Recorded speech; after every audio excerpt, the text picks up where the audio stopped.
At long last, my quest to be the prettiest girl at prom with the Gucciest chest rig possible is at an end. Just kidding, no it isn't. It never ends in this stupid-ass money pit of a hobby, but I'm gonna tell you about it anyway.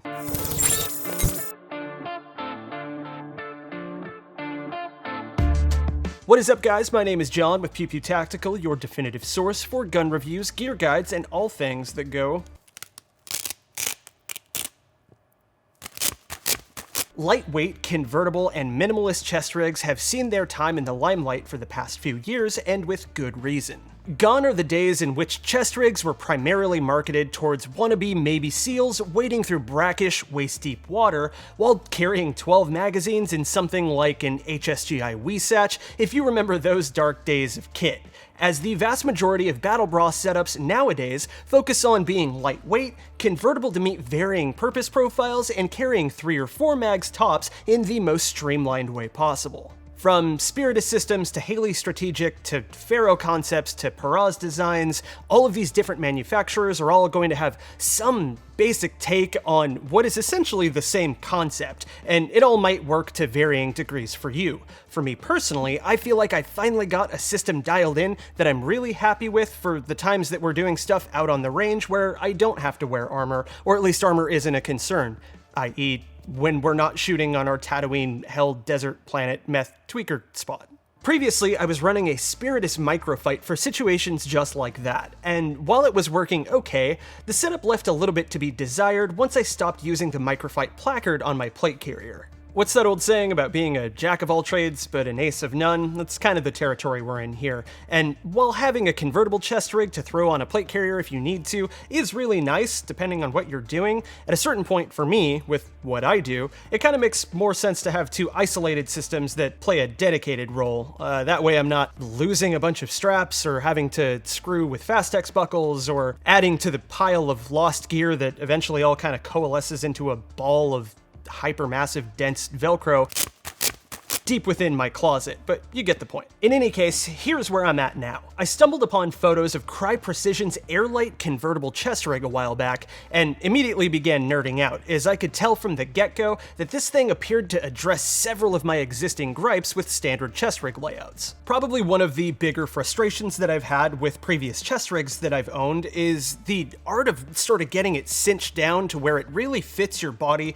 securely and isn't really gonna flop around or anything like that, is going to vary a lot depending on what exactly you need to be carrying in it, the type of layering system clothing-wise that you might need to wear depending on, you know, what the temperature is like outside, so on and so forth. And it's just kind of really obnoxious to get it all dialed in and tape those excess straps up, and then it's really cold out, maybe you throw a warming layer on, and suddenly your chest rig is just constricting your breathing. Obviously that's no bueno. So this rig aims to avoid all of that. Probably the coolest feature of the Airlite chest rig is that the shoulder harness is tailored specifically to combat those issues, with a really cool mixture of laser-cut laminate, closed-cell foam, and intelligently sewn elastic that work in combination to provide you with a semi-rigid shoulder harness that both stabilizes the body of the chest rig itself while expanding and contracting as you move due to the elastic at the articulation points. To put it in a less fancy way, this rig actually moves with you, and feeling it do its thing as you go through the actual mechanical motion of respirating is such a nice change of pace from feeling like you have to mummify yourself with webbing to get, you know, your standard chest rig to really stay in place while you're running around. Is that a really small and specific thing to be stoked about? Yeah, absolutely, but for this gear snob, it makes a world of difference, and I legitimately am stoked every time I have a chance to run this thing for work purposes. The main body of the rig uses Crye's standard Airlite approach to MOLLE webbing, which is itself pretty interesting. As compared to older MOLLE setups where the webbing was sewn onto a Cordura backer, the Airlite approach uses a laser cutter to create the pattern for weaving pouches directly onto the stiffened material. This makes the once grueling process of weaving your pouches on both faster and less finger-destroying as compared to sometimes having to use needle-nose pliers to get your stiff-ass MOLLE tabs through the webbing on older plate carrier or chest rig setups, while also giving you access to the backside of the attachment space. And although I haven't really come up with an amazing way to execute this particular concept, what that does is allow you to run multiple pouches through the same set of MOLLE slots, if that makes any kind of sense, which it might get a little bit weird, and sometimes you can have pouches competing for space with one another, which obviously you don't want. But for a while, I was running a Blue Force Gear 10-speed small little dump pouch off of this left side here, and that wound up having it share a little bit of that MOLLE real estate with this water bottle pouch. And obviously that's not something that you can accomplish with standard MOLLE webbing, and it worked pretty well for the duration of time that I was doing that. While the MOLLE on the body of the rig is cool, this also presented the problem of figuring out which exact magazine pouches I wanted to roll it with to kind of fit the rest of the overall minimalist design aesthetic. And here's where things start to get a little bit silly. After some searching around, I felt like I just couldn't find anything that really fit what I was looking for. Something that was going to be really simple, hold 3 mags, and was also positioned at the correct height on the chest rig's skeleton, if you will. It felt like all of the different pouches that I was playing around with either had my reloads way up high, which this is not quite how the rig would be adjusted on me, forgive our off-sized weird murder dummy here, but obviously you don't want mags near your chin, and alternatively, you don't want them down near your stomach. So finding something in that middle area was really what I was after. After a little bit more digging around, however, I found that I wasn't the only person to encounter this issue. And taking some inspiration from the Reptile House gear blog, I found a small sewing operation based out of the UK that was making MOLLE ABS adapters specifically for this conundrum. The Tackbelt's UK adapter weaves onto the existing AirLite webbing and gives you a full Velcro panel compatible with Crye's other attachment method, ABS, which bypasses the need for MOLLE webbing to begin with. I also snagged a couple of What the Fix straps to keep this sort of roundabout setup as streamlined as possible, and they're actually quite nice. The What the Fix straps are a rubbery, almost Hypalon-esque material that's got a bit of stretch and give while remaining completely secure when they wind up pulled taut against themselves. A serious, if small, upgrade from traditional polymer malice clips if you've ever had the misfortune of having to use those a bunch. Affixing the adapter to the Crye rig allowed me to just call it a day and throw a Crye ABS triple on the front, and I'm happy with it so far. It's a pretty snug fit for AR magazines due to the elastic cinches, but that in turn means I can run the mag pouches open top with the flaps tucked in without the fear of mags coming loose when moving around. And they also fit thicker subgun magazines like that of a CZ Scorpion or PSA's AKV quite well to boot.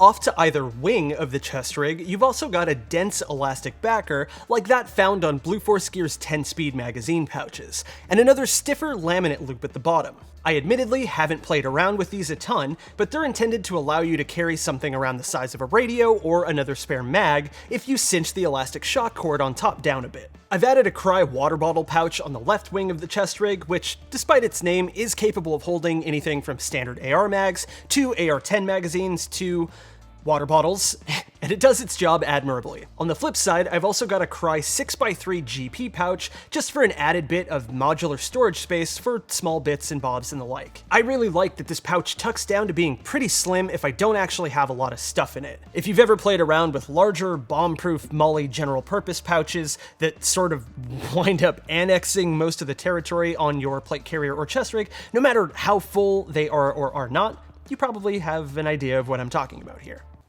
Is small. Look at that.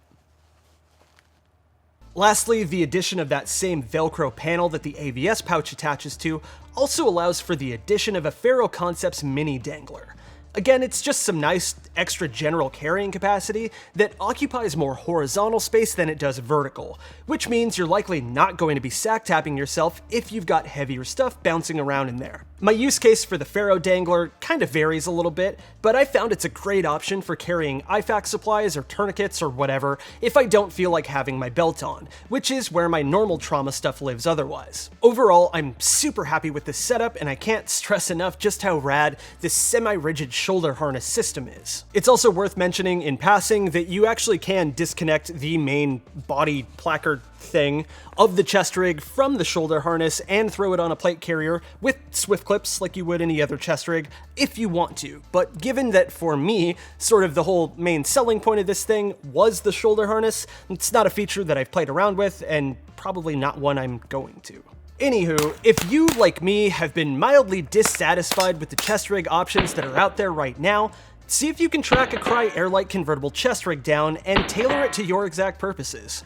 For whatever reason, they do seem to be a bit rare to find in stock at any retailer that normally carries Crye things, and I'd advise against ordering from Crye directly as their wait times aren't advertised up front, and they generally don't care about your piddly consumerist dollars while they drink deep from the military-industrial complex's endlessly flowing contracts. But if you do track one down, give it a whirl and tell me it isn't the most comfy chest rig setup that you've ever used. If you tell me it isn't,